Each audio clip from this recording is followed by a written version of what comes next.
আজ সকালে ঘুম থেকে উঠতে বেশ অনেকটাই লেট করে ফেলেছি, তাই তাড়াহুড়ো করে একদম রান্নাঘরে এসে তিমশির বাবার জন্য চিড়ের পোলাও বানিয়ে নিয়েছি। আর তাড়াহুড়োর মধ্যে এইসব রান্না ছাড়া আমার মাথায় অন্য কিছু আর আসে না। খেয়ে দিয়ে তিমশির বাবা তো বেরিয়ে গেছে, তারপরে এই পাগলিটার সাথে আমার সারাটা দিন কেটে গেছে। আমরা কিন্তু সারাদিন এভাবেই দৌড়ি করে ছোটাছুটি করেই কাটিয়ে দেই, আর তাকে খাওয়ানো মানেই এক যুদ্ধ। সকালে তিমশির বাবা সেই যে চিড়ের পোলাও খেয়ে গেছিল, তারপরে বাড়ি এসেছে একদম সন্ধ্যাবেলায়। তো তার জন্য এখন খাবার দাবার আমি রেডি করেছি, আর আজকে কিন্তু তার জন্য অনেক কিছু রান্না করেছিলাম। ওর বাবাকে খেতে দিয়ে আমি চলে এসেছি তিমশিকে খাওয়াতে। আর তিমশিকে খাওয়াতে এসে মাঝে মধ্যেই তার এই বায়নাটা থাকে, তাকে ছোট বেবিদের মতো কোলে নিয়ে খাওয়াতে হবে। আর তারপরেই তিমশিকে খাইয়ে নিয়ে আমরা এখানে রেডি হয়ে নিয়েছি। এখন যাব সারাদিনের এই ক্লান্তিটা দূর করতে বাইরে একটু ঘুরতে। আজকে যদিও আমরা একটু হাতে কাজ নিয়ে বেরোচ্ছি, কিন্তু কোনোদিন যদি কাজ না থাকে আমরা কিন্তু একটু বেরিয়ে ঘুরে আসি, সারাদিনের এই ধকলটা তাহলে কমে যায়।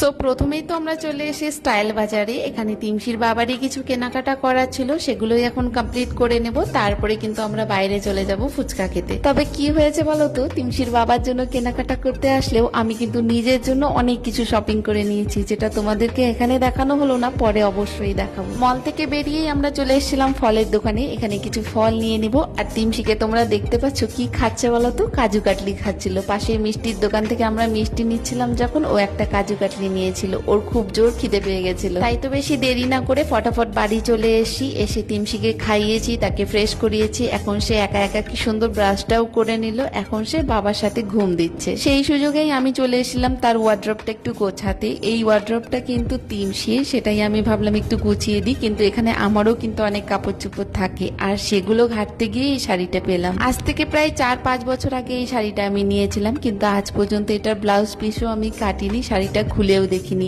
আজকে এই ফার্স্ট টাইম খুলে দেখলাম। তবে এবার ভাবছি ব্লাউজ পিসটাকে বানিয়ে নিয়ে আসবো। আর শাড়িটা তোমাদের কেমন লাগলো জানিও তো একটু।